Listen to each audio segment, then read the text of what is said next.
Hola, ¿qué tal? Y bienvenidos a La Casa. Nous nous retrouvons aujourd'hui dans la deuxième partie de notre deuxième épisode avec la Coya et Mati Di Giusto. Surtout n'oublie pas de t'abonner pour ne rien rater et de liker et commenter si l'épisode t'a plu. Et maintenant, tu peux prendre de quoi grignoter, t'installer confortablement et nous te souhaitons un très bon visionnage. A la casa.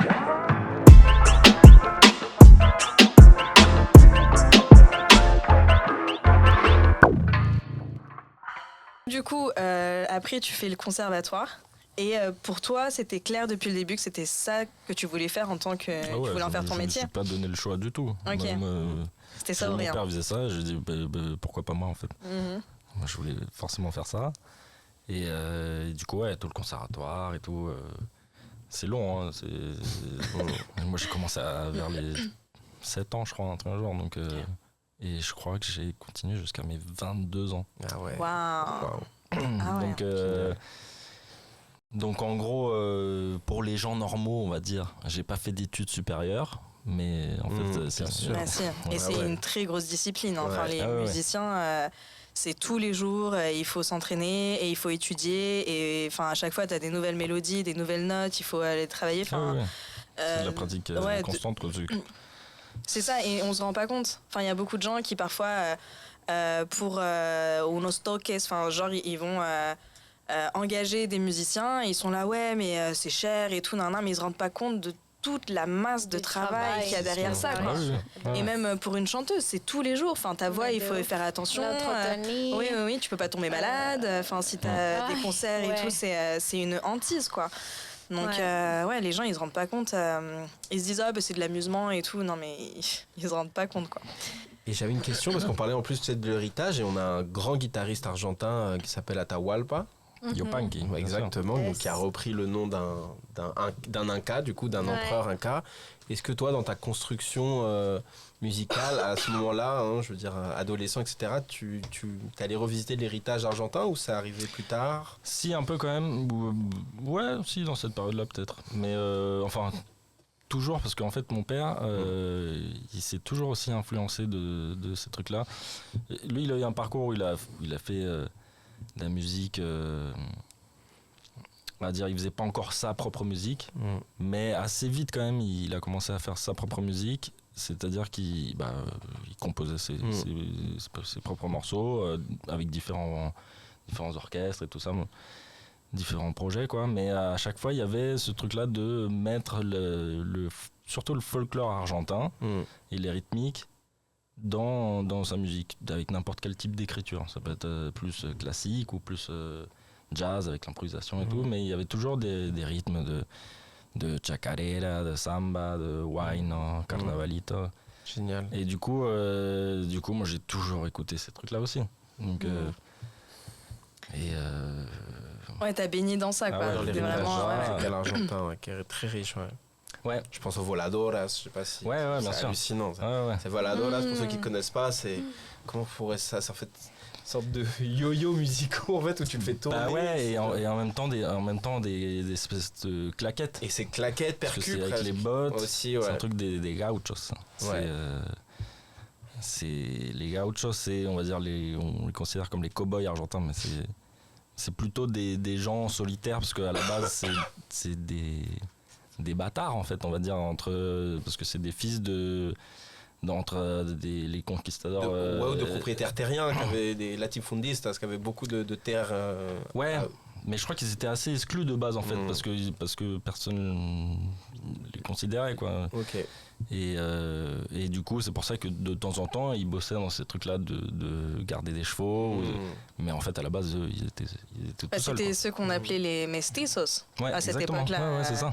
Genre mélange entre les Indiens colons et les Indiens. Ouais, c'est ça. Ouais, et c'est vrai que ces gens-là n'avaient même pas de statut. Genre les esclaves avaient plus de statut que les mestizos parce que c'était hyper tabou en Europe de savoir que en fait les Espagnols s'étaient accouplés C'est ça, ouais, entre bien sûr. guillemets C'est ça. avec les peuples natifs. Ok. C'est ça. Et en plus, il y a eu plein d'influences en Argentine, parce qu'il y a eu, enfin, dans toute l'Amérique latine, hein, il y a eu aussi l'esclavage et tout, donc ils ont ramené aussi plein d'Africains et tout, donc on a Et ça, on le sait pas beaucoup du tout. Ça, Ouais, en France, alors que, en personne fait, ne sait ça. Dans la musique, Ouais, alors tu l'entends, les clairement. poids. En Argentine, l'influence afro, elle a été présente. dans la ouais. musique, tu l'entends direct, dans Ouais. le chacarera, dans le truc genre. Quand je me rappelle très bien en étant petit et tout, même jouer avec je sais pas, des Maliens ou des Congolais et tout, ils me disent mais pourquoi tu joues comme nous comme ça, enfin, pourquoi t'arrives à comprendre ce truc là alors Sur les que accords et tout. alors qu'au conservatoire tout le monde galérait, tout le monde était sur Sur les temps et bien tout. clair. Ouais. Là, t'arrives avec Parce que chez moi c'est pareil. Ouais. Ouais. Chez moi c'est un peu le même délire, forcément il y a des différences, des accents et tout qui changent, mais Bah, ton oreille, elle était entraînée à ça Ouais. avec Ouais, ce ouais. que ton papa faisait et tout et tout. Et du coup, donc tu sors du conservatoire et là, tu te dis, enfin, tu savais déjà vers quelle direction tu allais ou plus ou moins, ouais. Plus ou moins. Non, pas forcément, en vrai. Enfin, Je savais rien. non, mais pas. Sur le moment, peut-être, mais après, comment ça s'est construit, non. Pas vraiment. Parce que. Ouais, j'ai passé. Le dernier diplôme que j'ai fait au conservatoire, c'était le diplôme d'études musicales, ça s'appelle. C'est un premier truc, c'est avant de faire vraiment du supérieur, d'aller par exemple au CNSM et tout. Et du coup, Parce que moi je voulais déjà jouer, je voulais faire le métier quoi. ouais. Et du coup, comment ça s'est construit en fait? Parce que tu dis, tu t'attendais à quelque chose, mais au final, comment ça s'est construit? C'était pas du tout ce à quoi t'avais pensé peut-être. Ouais, parce que moi je sortais du conservatoire et tout. Et les dernières années j'ai fait pas mal de jazz aussi. Du coup moi j'étais un peu plus dans ce délire là et j'allais à plein de jams. Tous les soirs j'allais à des jams, je sortais tous les soirs, tout le temps. Et ce qui m'a aidé à rencontrer plein de musiciens et tout le milieu musical quoi. Pour Et être musicien, il faut sortir. Ouais, Dites ça aux faut parents. boire. Non, pardon. Non. Mais et du coup, moi j'étais dans tout ce truc-là. Je faisais mes concerts par-ci par-là avec différents projets. Quand tu fais de la musique, enfin, ça dépend, hein, mais si tu fais pas ton projet propre, bah t'as 1000 projets en fait de plein de gens. Et à un moment, on m'a proposé, c'était quoi? Ouais, de remplacer sur la fin de la tournée de Tal. Vous vous rappelez Ok. la chanteuse Tal? Ouais. Et du coup, ça a été mon premier truc on va dire de musique un peu plus pop, mainstream et de tourner quoi, un truc avec plus de moyens et tout. Et bon, c'était cool sur le moment.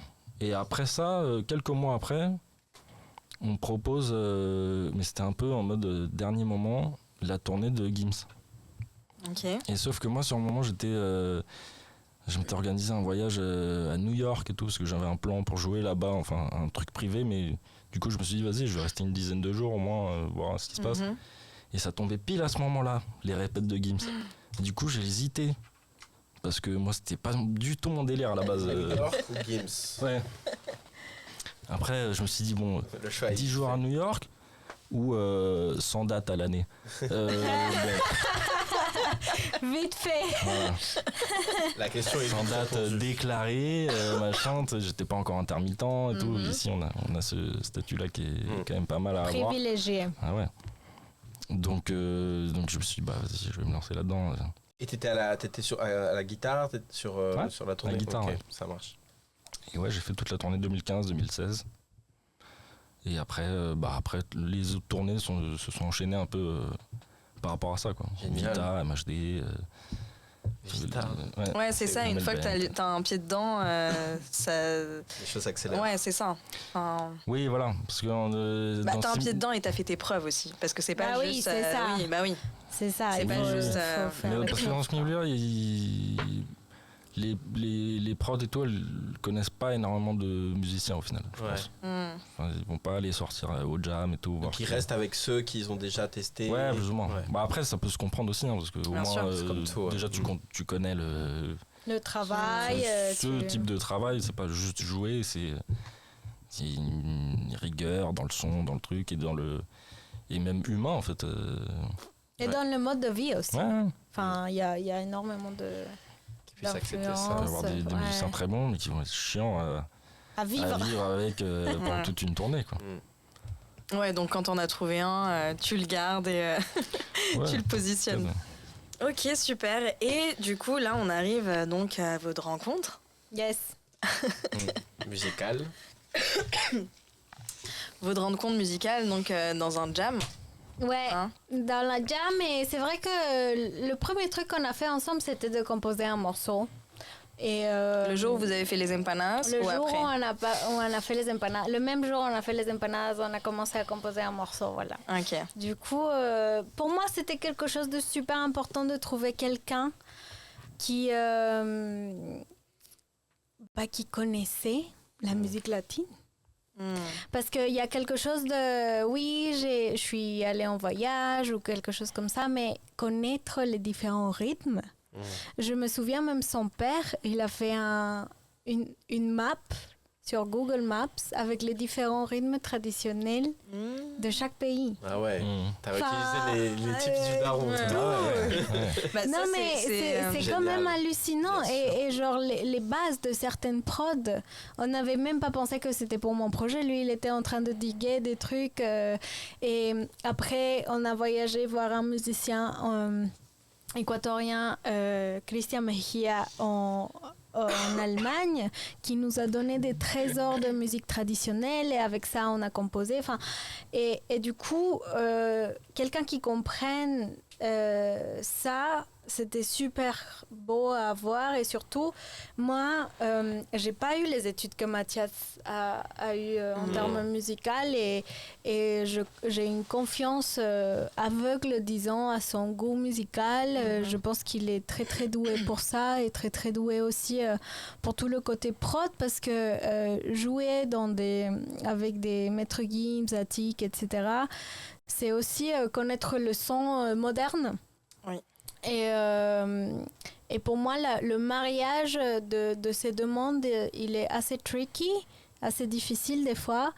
Et le faire avec un bon goût, c'est magique. Et du coup, on a commencé à faire le projet ensemble. Et au fil en aiguille, à l'améliorer. Moi, je me suis améliorée aussi, parce que comme j'ai pas eu toute l'expérience de chant, etc., je me suis mis à chanter plus. Enfin, le studio, pour moi, c'était assez nouveau. Et c'est vrai que la discipline et la rigorosité que le musicien peut avoir, c'était quelque chose où je me suis nourrie énormément, quoi.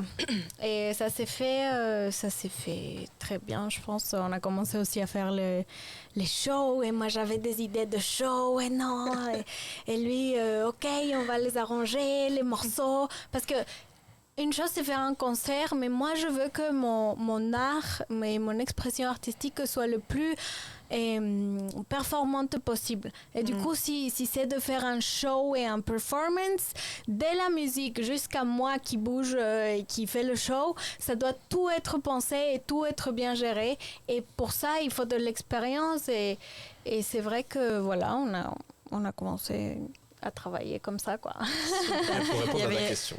Il y avait une question que je voulais te poser, Mathias. Est-ce que tu as eu l'occasion de jouer avec ton papa? Ouais, bien sûr. Oui, bien sûr. Pas mal de fois. Avec un projet qu'il avait à lui, qu'il a toujours, mais il joue vraiment de temps en temps. C'est avec 4 Argentins de Córdoba. Ça s'appelle Córdoba Reunión. Et il y a plein de fois où il m'a invité sur des concerts qu'il faisait sur Paris et tout, à venir jouer un morceau et tout. Et de là, en fait, parce qu'ils font déjà du jazz basé sur le folklore argentin. Donc, de là, mon père, il voulait faire un projet, mais un peu plus électrique et tout. Parce qu'à l'ancienne, il écoutait un peu plus de rock et tout, de fusion et tout. Et moi aussi, moi je suis fan quand j'étais petit, j'étais rocker à fond. Et du coup, il s'est dit, bah si, on va monter un projet ensemble. En se basant aussi, pareil, sur les rythmes argentins et tout. Et en gros, on avait un trio qui s'appelait Electro Gauchos. Qui est mortel, les gars. Vous devez écouter sur j'allais YouTube. demander où est-ce Franchement, qu'on peut c'est trop écouter tout cool. ça parce que Ouais, bien sûr. Ouais, juste jazz et folklore argentin, mais j'ai trop envie d'écouter ça, genre.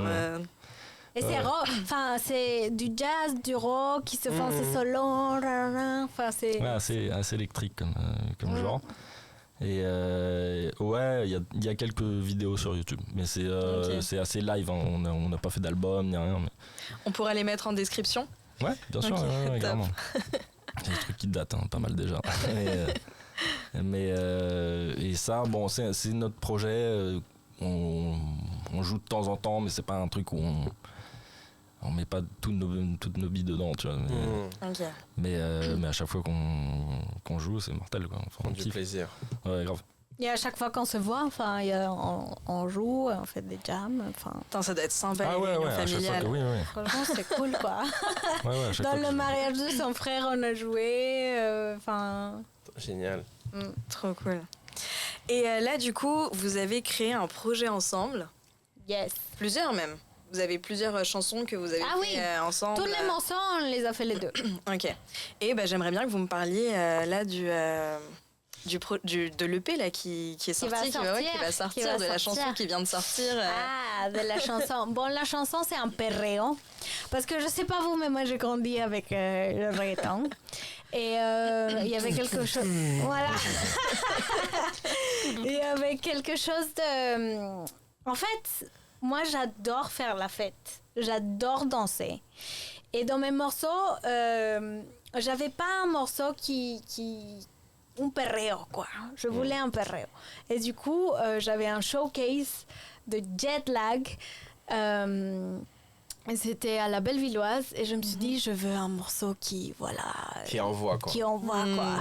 C'était un dimanche. On a commencé à le faire. Et jusqu'au vendredi où c'était le show, j'ai reçu... Enfin, il m'a envoyé le dernier mix, genre 5 minutes avant de monter sur scène. Et franchement, c'était trop cool parce que c'est un perreo qui a un mélange de old school reggaeton avec new bangers, enfin, comme Yo Perreo Sola, Punto 40. Et à la base, on avait voulu faire quelque chose comme Cumbia 420. Je ne sais pas si vous voyez, genre la Joaquí et tout ça. C'est une cumbia plus actuelle. Très actuelle. Ouais, c'est la nouvelle génération. Ça vient de trucs vieux. Ça vient de trucs vieux, ouais. C'est ce qu'on appelait la cumbia villera en Argentine. Ouais, de las villas. Et du coup, c'est très arriéré, les couplets. Du coup, tu as le groove pour pouvoir danser. Et après, ça part dans un perreo sucio. Enfin, c'est... et l'histoire en fait de ce morceau, c'est que moi quand je suis venue ici, je voulais, enfin comme latine, tu cherches un endroit où faire la fête et je trouvais pas et du coup je dis estamos ready para el perreo pero no nos dan perreo et en gros c'est cette situation un peu de frustration quand tu viens des fois. Là maintenant, quoique encore là maintenant c'est plus développé, mais quand je suis arrivée de base c'était beaucoup plus difficile. Et si tu vas dans des petits endroits, enfin, si t'es un migrant latino-américain dans, je sais pas, Vierzon, tu vas pas trouver où faire la fête. Et c'était vraiment pour mettre en honneur cette situation-là. Et il s'appelle du coup Perreo en Paris. Voilà, allez checker. Et ça sort, là déjà la chanson est sortie. Elle est sortie et en fait ça fait partie d'un petit projet que... ça va être mon premier EP et mon premier EP, je vais le dire là maintenant, il va s'appeler Oro, de l'or, et c'est pour juste mettre en lumière toutes les richesses qu'on a en Amérique latine, mais aussi les richesses qu'on peut avoir dans la vie. Et du coup, et sur les comptes bancaires aussi. Ça va venir. Allez, ching, ching. Et du coup, j'espère le sortir si tout va bien avant la fin de l'année pour. Trop bien. Okay. Ouais, franchement, félicitations à vous deux. Ouais. Et du coup, en tant que couple, ça se passe comment quand vous travaillez ensemble? Dans les coulisses. Aïe, non, dis là.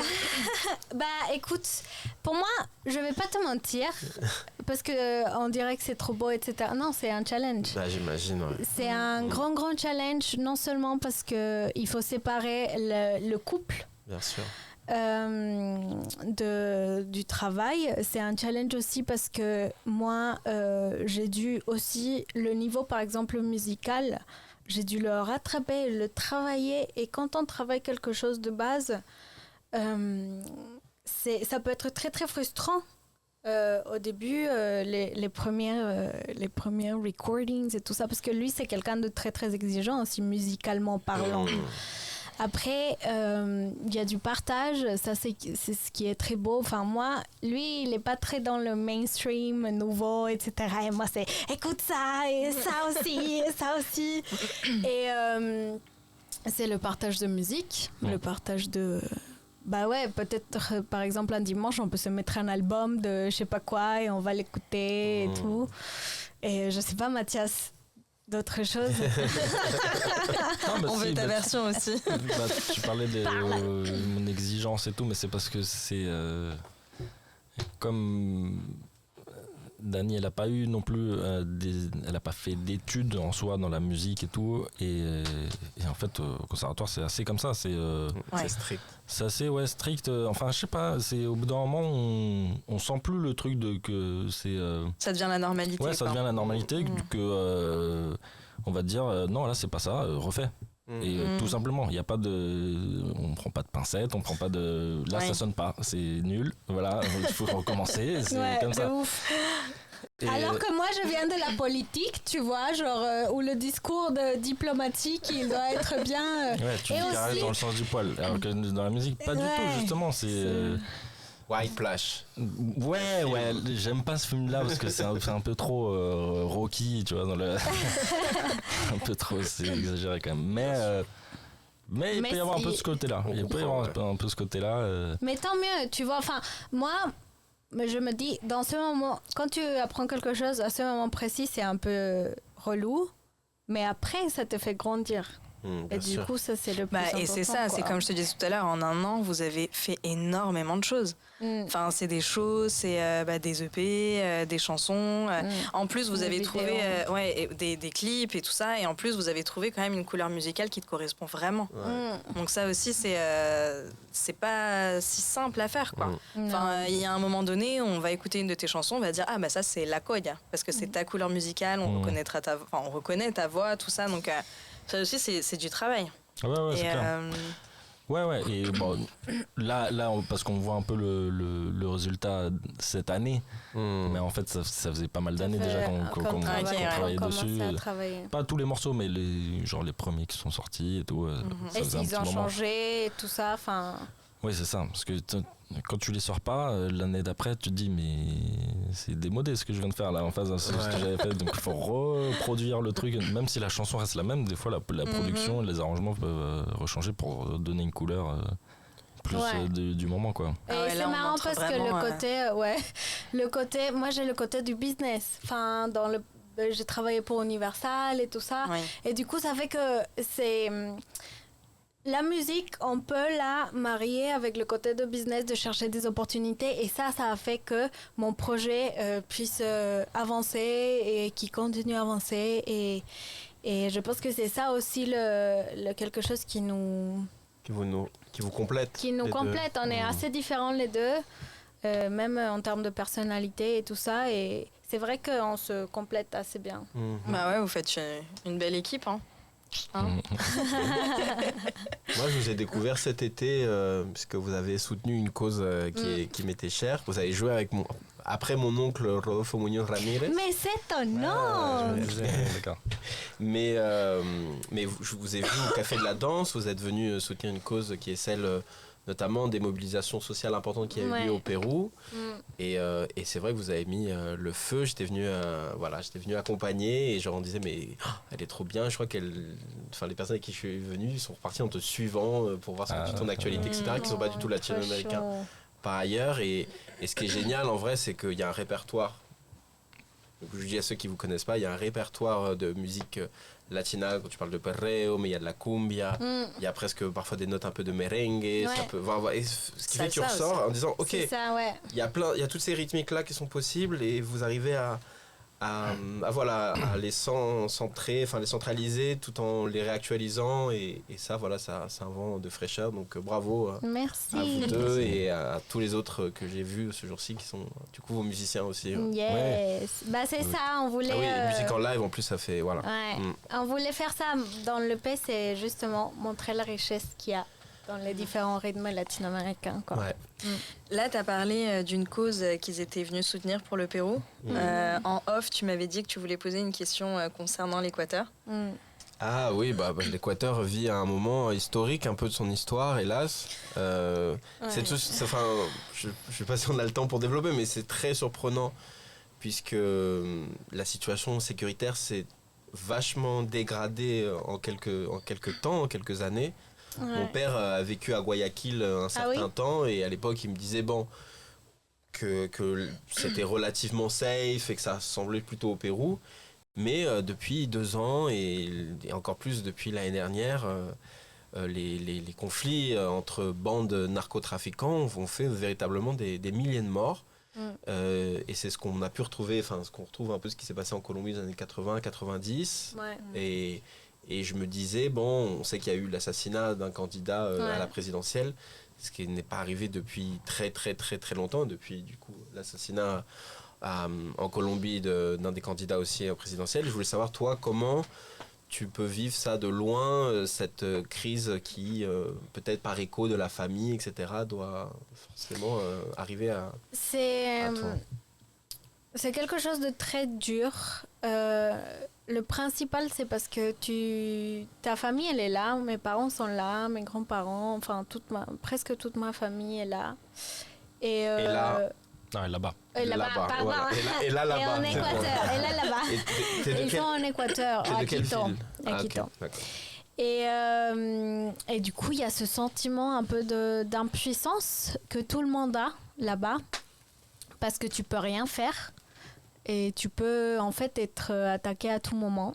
Et dans des endroits random, c'est pas comme avant ou comme ici déjà, des fois tu as des quartiers où c'est quelque chose de très très chaud. C'est pas très c'est très triste cette situation parce que on ne trouve pas de moyen de la combattre à 100%.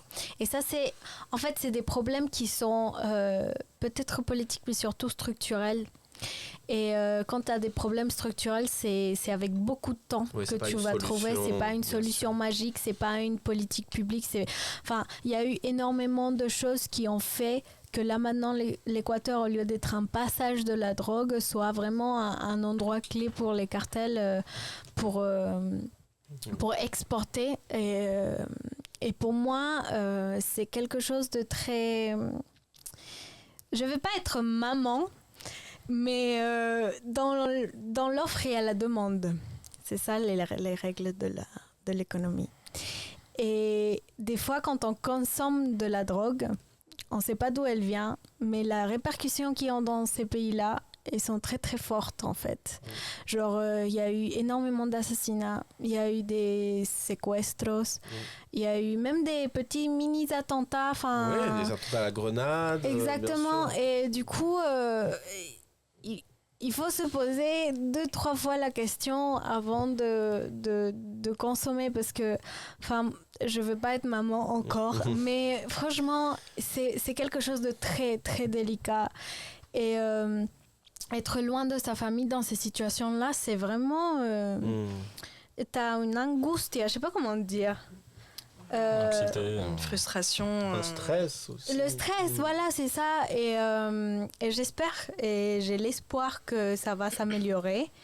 Et j'ai l'espoir que aussi on est un peuple qui est de luchadores. Et comme tout le peuple latino-américain, avec toute la corruption qu'il y a eu, avec toute l'insécurité aussi, on sait rebondir et on sait vivre et on sait mettre une bonne ambiance et tout ça. Et je pense que petit à petit, j'espère que ça va s'améliorer. Mais c'est vrai que à toutes les personnes qui sont là-bas en Équateur, on vous donne de la force et beaucoup de joie et beaucoup d'amour et ouais, c'est pas facile, c'est vraiment pas facile. Ok. Bon, Sur merci pour le ces quiz, réponses. déjà. Oui. Vous avez déjà voyagé dans le pays de l'un et l'autre? On n'est pas allé encore en Argentine, mais on est allé en Équateur. Ok. C'était il y a combien de temps? Il y a 3 ans, Au non? moins, ouais. 4 3 ans. 4. 3 ou 4. Ok. Et t'aimerais bien aller en Argentine? Oui. Je vais Ok. parler, mais par contre, comme moi j'ai grandi avec toutes les telenovelas et argentines, je vais avoir un accent dès que j'arrive. Che, mira vos, ¿qué decís? Alors Ok. qu'à Córdoba, on parle pas Ouais, comme de ça. ouf. Ça, c'est les dépend. porteños. Exactement. Bon, bah ça tombe très bien parce que là, c'est la rubrique quiz Aïe, qui aïe, arrive. aïe, aïe, aïe. Et du coup, je vais vous poser des questions sur le pays de l'un et l'autre. Oui, non, me moleste. Je suis pas né là-bas. Hein. Shoot it, shoot it. Allez, Go. à tout de suite pour le quiz. Mouah. Moi.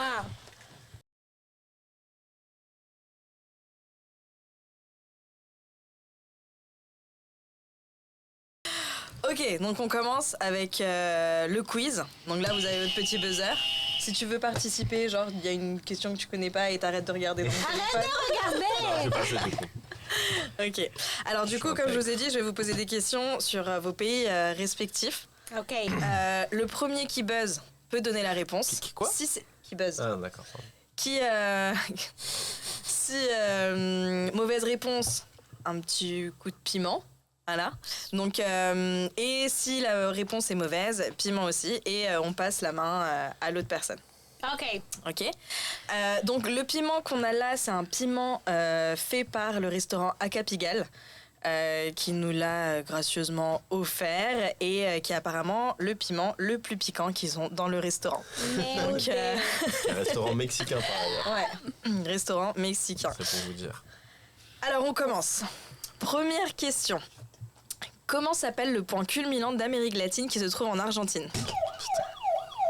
La Patagonia. Non? Piment. Culminant de la fin. Non. Elle a pas compris le terme. Ah, j'ai pas compris le terme. Bref. Regarde, elle prend que l'huile là. Ah mais quelle tricheuse. Oh. Si. Ouais, genre, elle l'a dit avant quoi. Yeah, ok, je le prends Oh, un mon peu Dieu. plus, mais je suis pas très tolérante au piquant. Dale. Non, mais c'est ça le jeu. Dale, Mathias, réponds. On passe à moi. Bah oui, Bah oui. c'est à toi. El Aconcagua. Non, c'est pas ça. Yeah, c'est C'est pas du bluff. Alors, l'Aconcagua dans les Andes en Argentine, près de la frontière du Chili. 6959 mètres, d'origine volcanique, c'est un massif aux formes lourdes. La première ascension de l'Aconcagua fut réussie par le guide suisse Matthias Zubringen, seul en janvier 1897 par le versant nord. Ok. Voilà, donc c'était bien ça, bravo. Un point pour Mathias. Prochaine question. Quel est le massif le plus haut d'Équateur? Le Chimborazo. Yeah, bravo. Ah oui, de chez moi, je sais. Le Chimborazo, 6310 mètres, est le plus haut volcan de l'Équateur. Il domine de 3000 mètres les hauts plateaux andins. On retourne en Argentine. Alors là, soyez prêts, parce que je suis sûre que vous l'avez. L'un comme T'es l'autre. sûr, hein? Je sais pas, hein. Quel jour se fête l'indépendance de l'Argentine? Oh, No putain. tengo idea. No tengo idea, yo. Allez là. Putain, je sais plus, la honte. Le 14 juillet. Non. On peut deviner. Non, c'est sûr que c'est pas simple. Algo como el 7 de mayo o algo así, ¿no? No es el 7 de mayo. No. No. No, para nada. No, no tengo. Piquant. Mais là, moi, non, non. Non, toi non. Yeah, Parce que claro. bah, t'as déclaré forfait dès le début. Alors tiens, ouais. Attends. Faut faire attention que ça se. Ouais, on va ça peut-être tombe pas. mettre, on va la mettre là, la sauce après. Histoire de... Bon, Mais doucement. Ah ouais, il a il a mal de pas avoir trouvé. Il a mal de pas avoir filmé trouvé. comment il est argentin qu'il essaye Il a de se mal. la péter, s'il vous plaît. Bah non, Mais ils mais mangent quoi, pas piquant les Argentins justement. Bonhomme ou pas bonhomme?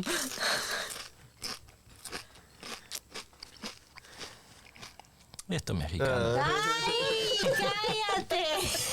Alors c'est quand le jour d'indépendance? Là, il devient tout rouge tout doucement. Non, bah, ça non, va, ok, non, ça non. passe. Hein C'est Quand bien. le jour de l'indépendance? Alors. Ah, tu repars regarder? L'Argentine devient très officiellement indépendante le 9 juillet 1816, sous le nom de Provincias Unidas en Sudamérica, provinces unies en Amérique du Sud. Cette date est commémorée chaque année comme celle de la naissance du pays, el Día de la Independencia Argentina. C'est fou le Bah nombre oui. de pays indépendants le mois de juillet. Oui. Les États-Unis, le Pérou, 28 de julio, on parle de La l'Argentine. Colombie. C'est fou, hein. Ouais, ouais. Faudrait aller chercher parce que c'est même pas les mêmes années en plus. Donc, une mission pour toi, Maëva. Bah, ça s'est Non, fait c'est petit à après. petit, en tout cas en Amérique latine, ça s'est fait petit à petit avec Simón Bolívar. Ouais, mais c'est sur des années différentes. Ah bah, il Donc, fallait c'est du pour- temps pour arriver Non, mais dans le pays. Mais pourquoi en juillet toujours? Pourquoi le Non, mois de juillet en Équateur, Ah, c'est en oui, août. ok. 10 de Oui, mais Ouais, dans cette pareil, c'est période-là, des quoi. périodes quand Bah, même parce proches. que justement, moi je pense que c'est quelque chose de géographique, comme elle disait. Il faut, ils étaient un moment, peut-être un an, enfin je sais pas. Ouais, faudrait faire les recherches. Un an, l'année Non, d'après. ça, c'est un tas C'est une pour toi. politique, c'est une politique, c'est ça qu'on va. Ça, c'est un taf pour toi Elle pour avait une l'air vraie vachement rubrique. sûre. Ça marche. Bah ouais, de ouf.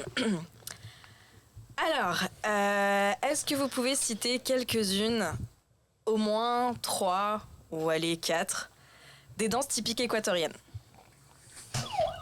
El San Juanito, marimba. Mhm. a deux. San Juanito, marimba, va el baile de las cintas, que es el que bailaron en el... Mhm. ¿Y se llama baile de las cintas? No sé si el baile, la danza en sí es el baile de las cintas, pero no sé si... No, bueno. T'as dit 3 hein, de Bueno, base, là, non? te creo. ¿Qué más puede haber? ¿Qué más puede haber? Est-ce qu'il y a du Huayno? Hay el guayno, sí hay el guayno. Voilà. C'est piquant pour Alex. Je pense que j'ai faim, moi. Et voilà. Pero sí hay los guaynos. Claro que hay los guaynos. Bon, bah voilà.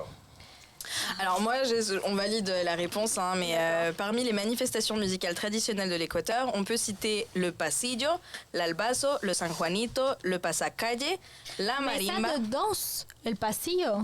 C'est ce Peut-être que tu danses le pasillo, j'ai trouvé mais en tout cas. C'est plutôt le pasillo pour écouter, quoi. Ah Ouais, ok. ça va, c'est pas C'est mal. plus comme.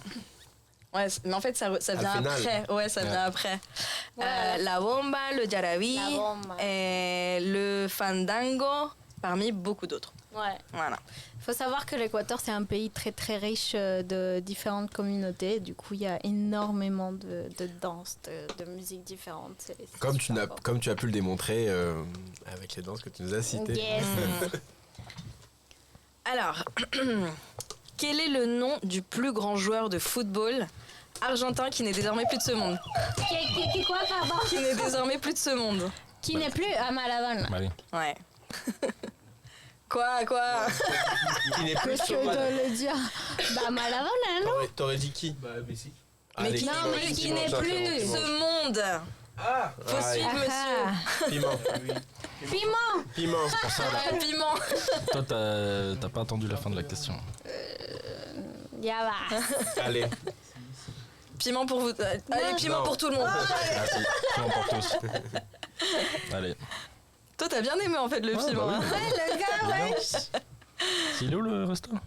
Juste là, à côté, à Capigal. Ah, il faut Et aller. franchement, c'est notre cantine, hein, on va dire ça. On adore aller là-bas entre deux podcasts.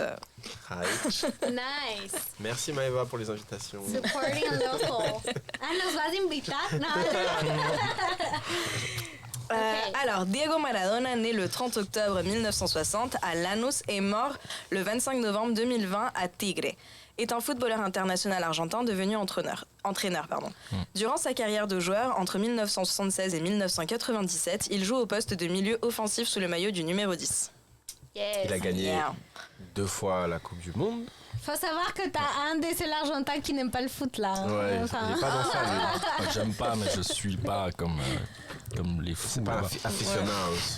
Ok. Mais la Coupe du Monde, la fin quand même, la finale, tu l'as vue. Bien sûr, Ouais, et bah oui. j'étais pour l'Argentine. en Quelle plus. dinguerie. Quelle dinguerie ce jour, ce Ouais. match-là. Bon, Ah bref. ouais. Nananana. Quelle est la région d'Équateur d'où sont issus la plupart des footballeurs équatoriens? Del Chota. Non, attends. Bah, piment, hein, déjà. Non, attends, espera, del Chota. Sí, creo que es Si, del toi, Chota. tu buzzes sans savoir. Attends. Ah, se me fue.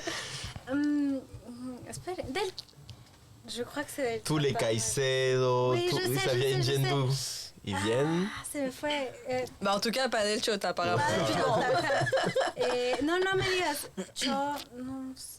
Il y a une région au nord Oui, de il y a une l'Équateur région, et c'est là où il y a la bomba, et j'ai complètement qui zappé est la le région nom. afro-équatorienne, Ouais, frontière avec la Colombie, qui s'appelle le beau nom de... Ah, no me digas, espérate. Piment quand même. Hein. Putain, c'est la honte, et mon frère, il va me ficher, et il va me dire, no puede Fiché ser. S. Esmeraldas, Bah oui. la région Ah, Esmeralda, Esmeraldas. sí, mais c'est en la parte del Chota, creo. Faut checker, hein. Ok, Faut bon, googler. allez. Piment. Est-ce que Je tu peux regarde. googler si c'est del Chota? Ok. Région... O sea, la región, oui, elle s'appelle Chota. Esmeraldas, perdón, pero no sé si es el Chota. On a demandé la région. Ou je dis du n'importe quoi, mais... Alors, Valle del Chota? Ajá. Pon Chota fútbol. Non, je vais regarder Valle del Chota, ubicación, provincias Carchi et Umbabura. Imbabura, mais Donc, il n'y a pas n'importe de quoi, je dis Esmeraldas. du Donc, n'importe tu quoi. penses Ok. Et je l'avais Je dois- bien trempé ça. Je dois dire pardon à mon frère parce que, ouais. Mais au royaume des aveugles, le borgne est roi parce qu'elle a voulu plusieurs fois nous faire comme ça. Là. Une vraie politique, hein. Ah là là, putain. Est-ce qu'il y a d'autres questions? Oui, il y en a d'autres. Et il y a combien de points chacun en fait là? Ouais, j'ai gagné. Franchement, j'ai perdu le film là. Allez. Qui a la bouche qui pique le plus là? Moi, j'ai mangé 2 fois. Moi. Ouais, pour moi, c'est trop ça. Une dernière question peut-être? Oui.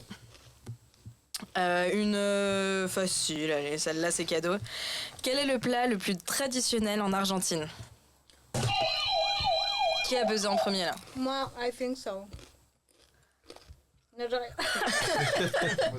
Bah, el asado. Ouais. Ouais, Bravo. bravo. Et j'ai mangé des asados chez eux, trop bon. Génial. Ouais. Ah là là, j'imagine, c'est une vraie culture là-bas.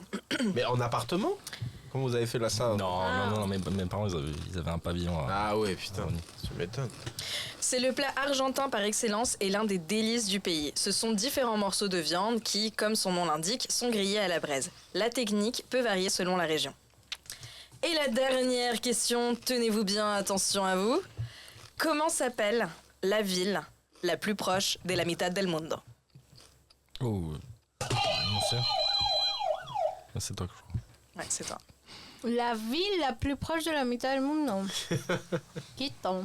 C'est bravo, on La finit en capitale de beauté. La l'Équateur. capitale. Sí, pero es grande. Enfin, quand on est allé... No hay pueblita.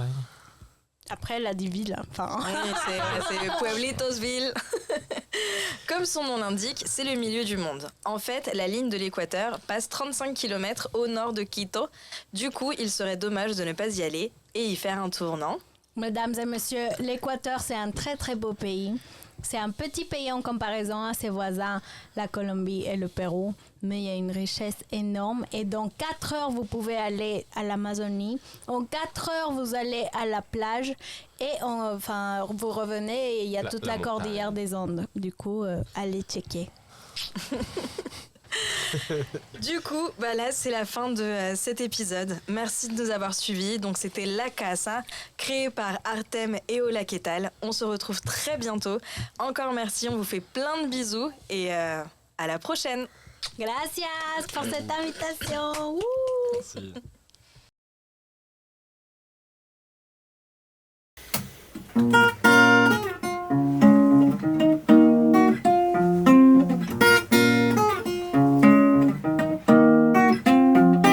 Ya, deja la vaina de excusas, no quiero más.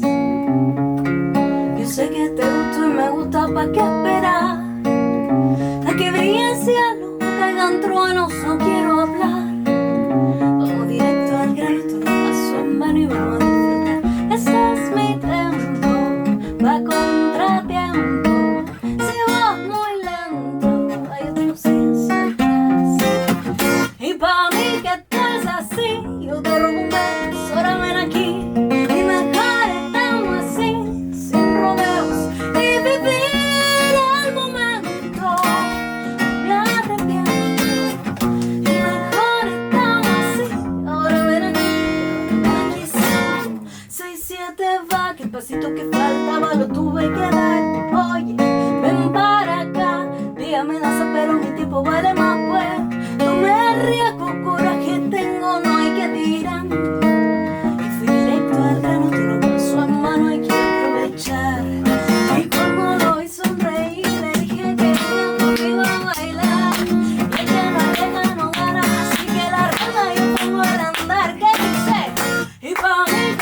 C'était la dernière et deuxième partie de notre deuxième épisode de La Casa, le podcast latino. N'oublie pas de t'abonner, de liker et de commenter si l'épisode t'a plu. On se retrouve très bientôt pour de nouveaux épisodes avec de nouveaux invités en La Casa, le podcast latino. Bienvenidos a La Casa.